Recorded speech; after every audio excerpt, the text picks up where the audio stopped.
This is GM Word of the Week, and I'm Fiddleback. Werewolf. Well, it's finally Halloween. And with that, we bring to a close our series of terrible fantasy beasts whose names start with W. And we end with the first W of them all. The first one we chose months ago, when it came up during one of our monthly live chats. Incidentally, did you know that if you support this show on Patreon at the $5 level or better, you get to join us, the creators of the show, on our Discord server and participate in a live chat and Q&A session every month? It's true. And it's how we ended up settling on the werewolf as the theme for our Halloween episode. And that, of course, started the whole W thing. Now, the werewolf is a very complicated creature. It's very hard to pin down, very hard to define, and that's because it takes a lot of forms. And we don't mean that it can change shape, though it absolutely can. A werewolf is, at its most basic, a human who can change shape and become a wolf. Or who involuntarily changes shape between human and wolf. Or a human who is changed into a wolf permanently. Or a humanoid wolf creature, a hybrid of human and wolf.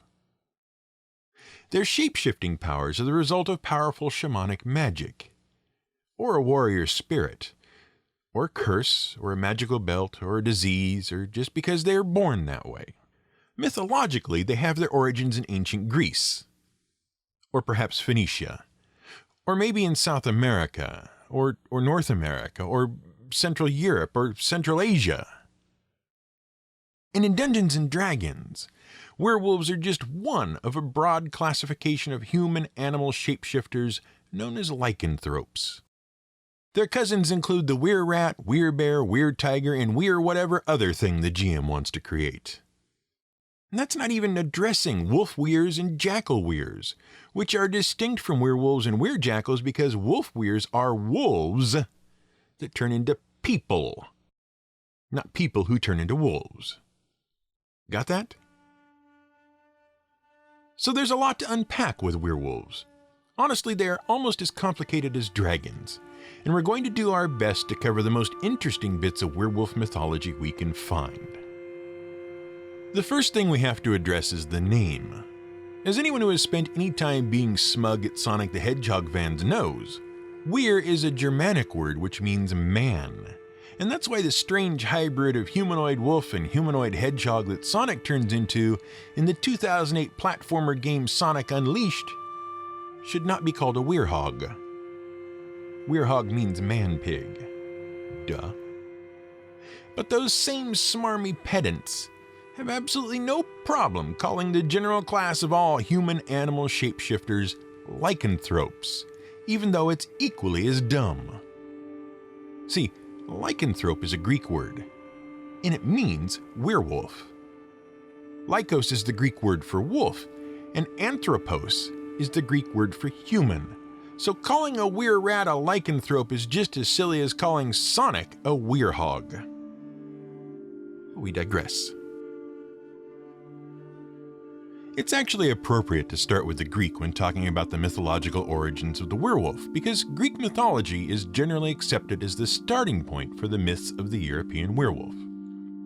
And that story begins with a king of Arcadia named Lycaon. And even this story takes a couple of different shapes. One version ends with the Greek equivalent of the Noah's Ark story. Another ends with a werewolf. The Noah's Ark version of this story is actually very interesting. What you have to understand is that according to Greek writers like Hesiod, there were actually 5 ages of man, and also that Zeus, the king of the gods, was a big jerk. The first age was known as the Golden Age, and it was an awesome time during which everything was great and the world was ruled by the Titan Cronus. But that age ended when Zeus, one of Cronus's many kids, banded together with his siblings to overthrow Cronus and rule the world. Thus began the Silver Age, which wasn't nearly as nice as the Golden Age. And when people noticed that Zeus's rule wasn't as great as Cronus's and started to question the king of the gods, Zeus killed everyone and sent them all to the underworld.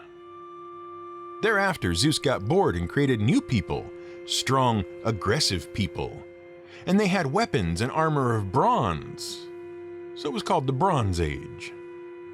But those people got violent and aggressive, and liked Ares better than Zeus, and they started to question Zeus again. So Zeus flooded the whole world to kill everyone and started a new age. This was called the Age of Heroes, and it included such awesomeness as the Trojan War and most of Greek mythology.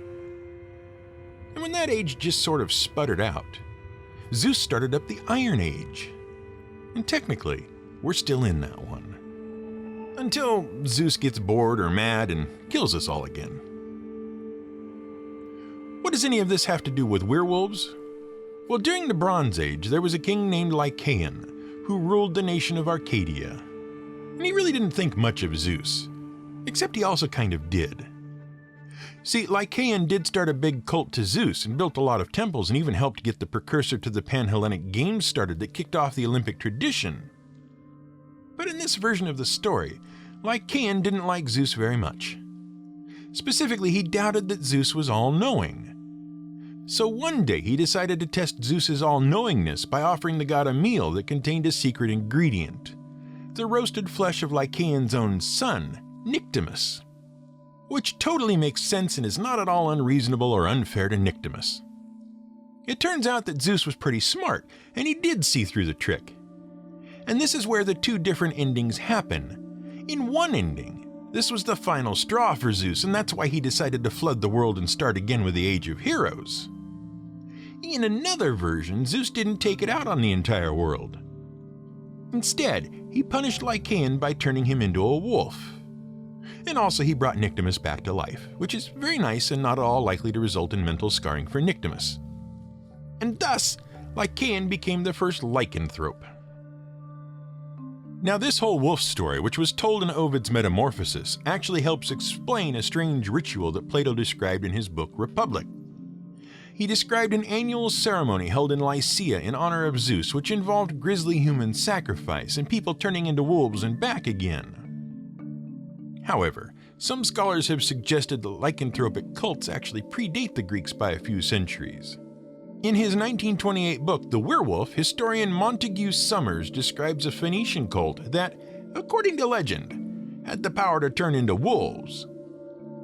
And their origins might go as far back as 1200 BCE. Now, the idea of people voluntarily, magically assuming the form of a wolf is not generally what we think of when we talk about werewolves. We tend to think about lycanthropy as an affliction or a curse.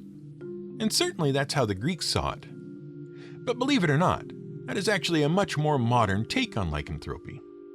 In point of fact, while we think of the werewolf as a medieval European idea, it wasn't as widespread across Europe as some would have you believe. In fact, werewolf superstitions were very rare during the Middle Ages. They existed in Central Europe before the medieval period, and there was a huge resurgence in werewolf superstition starting in the 1500s and carrying on through the 1700s. But they weren't quite what you might think. First of all, before the Middle Ages, werewolf legends in Europe were tied directly to Germanic paganism. During this period of time, the embodiment of the wolf spirit was seen as part of a warrior initiation rite. Wolves, common in Central Europe, were revered for their cunning, loyalty, and bravery. Germanic art from the period shows warriors wearing wolf pelts, kneeling on all fours, and howling. And of course, legends spoke of great warriors who could actually assume the form of a wolf. Other Germanic and Scandinavian legends describe magical objects such as belts or cloaks that allowed people to assume the form of a wolf voluntarily. One famous Norse story known as the Volsunga Saga tells the tale of a father and son, Sigmund and Sinfjotli, who discovered two magical wolf pelts that would allow them to assume the form of a wolf for 10 days at a time. Ultimately, though, the pair discovers that being a wolf is nothing to howl home about, and they ultimately burn the pelts after they nearly kill each other in a fight. It is these Germanic legends that planted the seed for the loup-garou. That's a French name that basically means wolf man. And at this point, that shouldn't be surprising. According to legend, a loup-garou is a person who can assume the form of a wolf, but retains the mind of a person. Generally, a magical trinket or black magic is involved, and in the 1500s, the legend of the loup-garou mixed with a bit of cultural hysteria and turned into a witch hunt. Or rather, the witch hunt also included a wolf hunt. What you have to understand is that from the mid-1500s through the mid-1600s, Europe was kind of a mess. Politically, Europe was divided into three bickering monarchies: Spain, France, and England, who were all trying to secure their borders and increase their holdings. The Holy Roman Empire in Central Europe had fractured into a bunch of semi-sovereign Central European states loosely controlled. Feudalism had collapsed, giving way to aristocratic monarchies in control of mercenary armies. Religiously, the Protestant Reformation fractured Catholicism and divided a Europe that had been previously united by a common religion into two warring factions. Socioeconomically, class divisions were becoming increasingly broad, and poverty was running rampant among the common people. Constant warfare and many years of poor weather and bad harvests led to widespread famine, and with the increasing urbanization of Europe, new diseases were spreading like wildfire among a population that was living closer to each other than ever before. The great advances of the Renaissance were passing the common folk by, and they were becoming increasingly steeped in religion and superstition in their desperation. And it was that turmoil that gave rise to the famous European witch hunts. During the medieval period, people believed in magic and witchcraft, of course, but they generally viewed it as harmless, even helpful. It was a callback to old pagan traditions, nothing more, and the Catholic Church basically washed their hands of it. In the 8th century, St. Boniface said there were no witches. That was just silly, and the Church shouldn't concern itself with such things. Magic was dismissed as hallucination. But suddenly, troubled people looking for scapegoats and a sense of control over their lives started believing in witches. And not helpful witches. Witches who did terrible evil, who cursed the land and brought evil on their fellow men and women. Witches who worshipped the devil. And then the church did something really dumb. They decreed that witches did, in fact, exist, and that they were an affront to God. But this isn't about witches and warlocks and witch hunts. Though now that we think about it, we could have fit witches into this month. They do start with W. And we could have saved ourselves digging through 5 editions worth of monster manuals before we turned up that Wemmick thing. But we digress. See, witches weren't the only things being hunted in the 16th century witch history. There was also an epidemic of werewolves. And these were the loup-garou sorts of werewolves. They were satanic magicians who could turn into wolves to do evil things. And there were a huge number of folks burned or executed as werewolves, usually based on little or no evidence at all, as with the witch hunts. And many of these cases probably had some ugly ulterior motives. Take, for example, the case of the werewolf of Bedburg. In 1589, in Bedburg, in the Habsburg states, there was a farmer named Peter Stumpf. Supposedly, Bedburg was being plagued by a horrible wolf-like monster. It had devoured 14 children and 2 pregnant women. And according to witnesses, the beast was missing one of its paws. By strange coincidence, Stumpf was missing a hand. Stumpf was also a popular Protestant, and Bedburg had recently fallen under the control of Catholic mercenaries.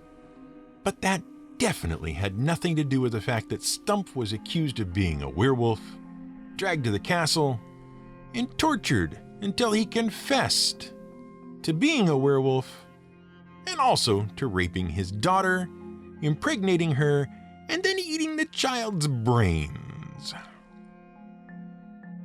Stumpf was sentenced to die by having his skin flayed off, having all of his bones individually and ritually broken, and then being burned in a pit. And his daughter was burned with him for good measure. So, where does the idea of the werewolf curse come from? The idea of a werewolf as an innocent victim of a curse. Someone who is forced by circumstances beyond their control to turn into a wolf and fly into a murderous rage until the curse subsides. Well, that actually comes from a collision between two different cultures in the 1600s and 1700s. When French settlers came to North America, which at that time had a massive wolf population, they also brought their superstitions about the loup-garou. And then they encountered Native Americans, who had their own legends. Legends like a certain corrupting spirit whose name starts with W and drives people into a bestial fury and causes them to feed on their fellow humans. You know, one that rhymes with schmendigo. If you still can't figure it out, go back to the first episode of this month and close the circle yourself. The collision of French and Native American legends about shapeshifters and corrupting spirits that turned people against each other gave rise to the modern interpretation of the werewolf. And while these remained a part of American folklore and consciousness for centuries, this interpretation of the werewolf wouldn't truly become lodged in the Western cultural consciousness until 1981. And that was thanks primarily to a man who, as a teenager, enjoyed creating fake dismembered limbs out of various household ingredients. Richard A. Baker, more popularly known as Rick Baker, had always been interested in art, makeup, and filmmaking. He'd been born in upstate New York to professional artist Ralph Baker. Inspired by television shows like The Night Stalker in his teens, he became interested in prosthetics, makeup, and practical film effects. He got his start in the film industry by working with visual effects master Dick Smith on the 1973 film The Exorcist. But his big break came when he worked on John Landis's 1981 film An American Werewolf in London. In this film, which you really must see, is the seminal work about the innocent victim who is unknowingly cursed with lycanthropy and gradually realizes he is responsible for the murders that keep happening around him. It also included the idea of lycanthropy being something that could be transmitted from werewolf to werewolf. Reportedly, Landis got the idea for the movie while working on another production in Yugoslavia and watching a local gypsy perform rituals during a burial to prevent the corpse from rising and killing others, which he mixed with other werewolf stories. And while An American Werewolf in London was, coincidentally, one of 3 major werewolf films released in the same year, it became renowned because of Rick Baker's amazing makeup and special effects work. That same work would lead Baker to working on Michael Jackson's Weircat transformation in his Thriller video. Since his Academy Award for his work in American Werewolf in London, Rick Baker has been nominated for 10 more Academy Awards and won 7 times. In fact, he holds the record for the most Oscar nominations and wins of any professional in the makeup effects field. An American Werewolf in London was certainly not the first movie to feature a werewolf, but it was an extremely popular and successful film and has become a cult classic. And it touched off a minor pop culture werewolf mania in the mid-'80s in the United States that ultimately gave us such works of art as Michael J. Fox's portrayal of a basketball-playing wolfman in Teen Wolf. And it codified many of the werewolf tropes we're familiar with today. Speaking of werewolf tropes, we'd be crazy if we talked for 3,000 words about werewolves and didn't address and debunk lunacy and the full moon effect. Among the most well-known of werewolf tropes, especially when discussing the curse of lycanthropy, is that the moon somehow controls the transformation between normal person and slavering wolf beast. And it's easy to understand the basic association. After all, wolves are known to howl at the full moon. Except they don't. That's actually a myth. It's true that it is more common to hear wolves howling when there is a full moon, but that has nothing to do with the moon at all. Wolves actually howl to communicate with each other, and they have a number of different howls. They can tell other wolves that there are yummy deer here, or that they've caught a yummy deer and require assistance bringing it home, or to say that they have been injured by a yummy but suspiciously aggressive deer who turned out not to be quite as dead as they thought. And where were you, you jerks? And they howl upwards toward the sky to effectively throw their voices, increasing the range over which their howl can be heard. The reason it's more common to hear wolves howling during the full moon is that wolves are more active on clear, bright nights. When there is a full moon in the clear sky, that's about the brightest night you can get. But the association between lycanthropy and the full moon actually runs deeper than a mistaken belief that wolves howl at the full moon. It actually comes from a mistaken belief that the full moon causes violence, hysteria, and insanity. And this belief has been around for a long time. A long time. Ancient Greek and ancient Roman scholars attempted to explain poorly understood mental disorders like epilepsy and bipolar disorder as arising from the moon's influence. They believed that a full moon could induce fits of madness or violence in susceptible individuals. From the Roman moon goddess Luna, we derive the words lunacy and lunatic. Aristotle conjectured that the additional light from the full moon might disrupt a person's normal sleep and waking cycles and lead to crazed behavior. Pliny the Elder suggested that because the human brain was the moistest organ, that is, it contained the most water of all the organs in the body, because of the brain's moistness, it might be susceptible to the moon's influence just like the ocean tides. And this lunacy has persisted for a long time, a very long time indeed. Like, it still exists. Ask any nurse, doctor, or police officer, and they will say the ER visits and police calls are always more frequent on or around the full moon, and that many of the increased emergency and police calls involve agitated and unstable individuals. One recent survey found that 4 out of 5 nurses and 2 out of every 3 doctors believed in some sort of full moon effect. The belief is so persistent that numerous scientific studies have been conducted over the last 4 decades trying to find any evidence whatsoever. And it's just not there. As far back as 1985, one meta-analysis of 37 studies of the full moon effect found absolutely no discernible increase in police or emergency room activity related to the full moon, nor any increase in calls to crisis centers and suicide prevention hotlines, nor an increase in traffic accidents. The very small number of studies that found otherwise were easily debunked. For example, one study conducted in 1982 concluded that more traffic accidents occurred under the full moon during a certain period, but completely neglected to note that by pure happenstance, during the period in question, most full moons occurred on weekend nights. And weekend nights always see an increase in traffic accidents. The 1985 report concluded with a desperate plea for people to stop sinking money into useless studies about the non-existent full moon effect. Naturally, the lunacy continued, and study after study has been published.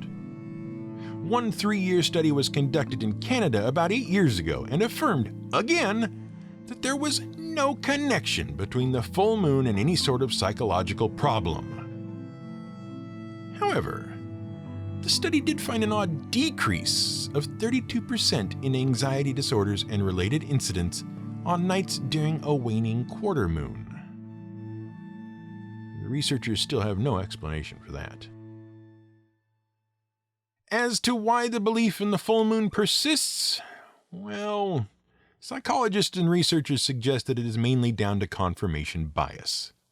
What that means is that you tend to notice evidence that confirms what you already think is true and tend to discount or overlook evidence to the contrary. So, a police officer who goes out on a full moon and has to deal with an agitated individual or domestic disturbance, a common enough police call, will see that as evidence of the full moon effect and totally discount the fact that he answered similar calls 3 other nights in the same week. Long story short, you shouldn't be too worried about the full moon. anyone who is crazy during the full moon is most likely crazy all the rest of the time, too. And as for werewolves, it's a modern misconception that the full moon has any effect on them at all. Traditional werewolves can transform into wolves and murder you anytime they want. Isn't that comforting? Sleep well. And happy Halloween.